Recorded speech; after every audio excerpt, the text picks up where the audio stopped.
في الدوري السعودي الهلال يبتعد بالصدارة بعد فوزه على التعاون 2-0، أما النصر فبيحاول يلحقه بعد فوزه على الوحدة 3-1. أما من ناحية جدة فهناك تعثرات كثيرة، أولهم كان الاتحاد اللي قعد يتعثر الفترة الأخيرة ولكن بيرجع لبوابة الانتصارات بفوزه على أبها بنتيجة 4-2، ولكن الأهلي بيتعادل مع ضمك 2-2. فيلا بينا نخش على الفيديو.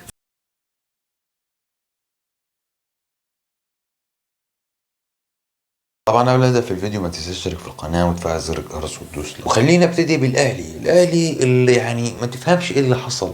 بدا في تعثرات كده بتحصل، مش لا يعني غير ماتش ضمك، لا الماتشات اللي فاتت. وبالنسبه لي كان واحده من اسباب التعثر فكره ان انت ما عندكش اللعيبه اللي عندها شخصيه البطل. يعني عندك محرز، الراجل ده شايل بطولات والكلام ده كله، ده ممكن تعتمد عليه في ان هو يرجع الفرقه، وان هو لا احنا عايزين نجيب جون والتاني والتالت والرابع.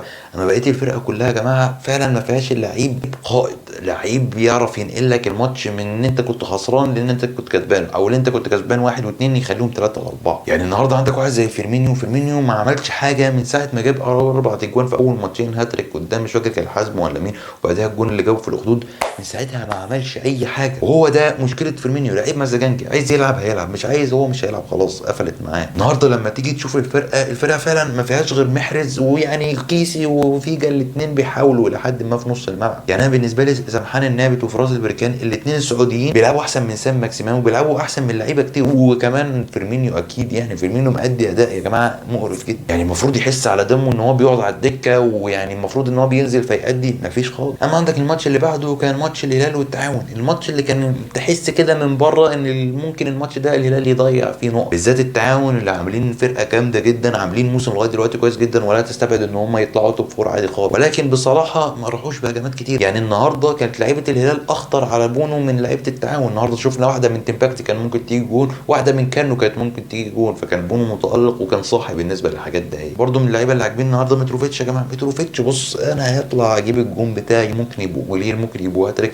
بس كده كده طالع من الماتش بجون. الراجل يا جماعه مزعج بطريقه، يحاول يجيب ضربات جزاء ويحاول يجيب جوان بالراس ويحاول يجيب جوان برجله. يعني النهارده شوف الجون اللي جابه الراجل، يعني مهاجم يا جدعان من الاخر. ولكن اللي ما كانش عاجبني بصراحه، ومن ساعه ما انتقل ناحيه الوينج فهو مش بيأدي بنفس الاداء اللي هو كان بيأديه كمهاجم، وهو مالكم المفروض ان هو كان جاي كوينج وبعديها لعب كمهاجم بسبب ان ما كانش في مهاجم، كان متألق وبعديها رجع للوينج تاني اللي هو مكانه الطبيعي. الراجل يا جماعه مش ظاهر قوي. هو بينتقل ما بين الوينج وتحت المهاجم والكلام ده كله، بس صراحه هو لما كان مهاجم كان احسن بكتير. لكن بالنسبه لي الايجابيه الاهم هي فكره عوده المصابين. النهارده بشوف عبد الله مالك بيرجع للمشاركه تاني بقاله ماتشين ثلاثه، بتشوف واحد زي صالح الجيري بدا يرجع، فده شيء كويس ان انت عوده المصابين، وكمان هتخلي عندك الدكه قويه اكتر ما هي قويه اصلا. اما عندك الماتش اللي بعده فكان ماتش الاتحاد وابها، ولو جيت تسال جماهير الاتحاد يقول لك بص انا لا فارق معايا لا اداء ولا اداء لعيبه ولا اي حاجه، بص انا عايز اكسب الماتشات. وفعلا النهارده اهم حاجه، بص انا بالنسبه لي معظم اللي هقوله ممكن يكون سلبي، بس انا بالنسبه لي اهم حاجه الاتحاد كسب. عشان ايه؟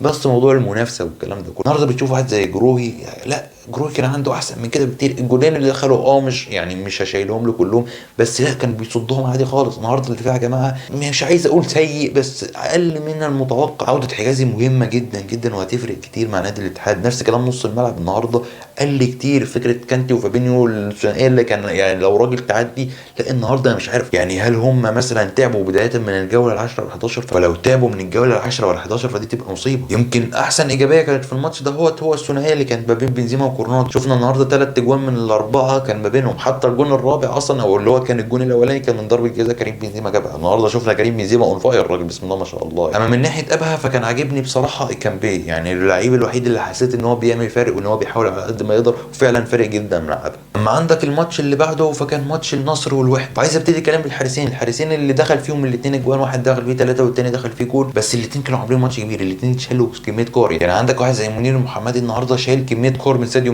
ماني اللي ما كانتش ماشيه معاه النهارده خالص. يمكن الومه على جول تيلس الجون بتاعه اللي يدرس بالنسبه لي، انا ذات نفسي اتفاجئت اللي هو ايه ده في إيه اللي حصل. الراجل جاب جون، فبصراحه يعني ممكن الوم على المحمدي شويه، ولكن انا بصراحه كنت متفاجئ، واعتقد اي حد كان بيتفرج هو كان متفاجئ. ولكن عموما نادي الوحده عامل ماتشات كويسه، واعتقد ان هم ممكن يطلعوا من التوب 7 مثلا، وممكن يعملوا موسم كويس. اللي بصراحه عاجبني واللي يعني مستخسر ان هو يقعد على الدكه واحد زي عبد الرحمن غريب. يا جماعه عبد الرحمن غريب ده يا جماعه لا بسم الله ما شاء الله، الواد يا جماعه نزل 12 15 دقيقه جاب له جون اتحسب اوفسايد، وكان عامل له اسيست تقريبا الكوره بتاعت اودافيو اللي جت في العارضه. لا الواد نزل 12 15 دقيقه زي ما بقول لك كده، قلب الماتش. وبس تقول لي رايك تحت في الكومنتات، هل الدوري السعودي خلاص حسم بالنسبه للهلال، بالنسبه ان كمان خلاص ده الفرق بقى 5 ولا 6 نقط ما بينه وبين النصر، ولا ممكن يكون فيها بالذات ان لسه في ديربيات قريبه ممكن الهلال يوقع نقط النصر، الله اعلم ممكن ايه اللي يحصل. وهل شايف ان خلاص الاهلي والاتحاد بعدوا عن المنافسه ولا ايه؟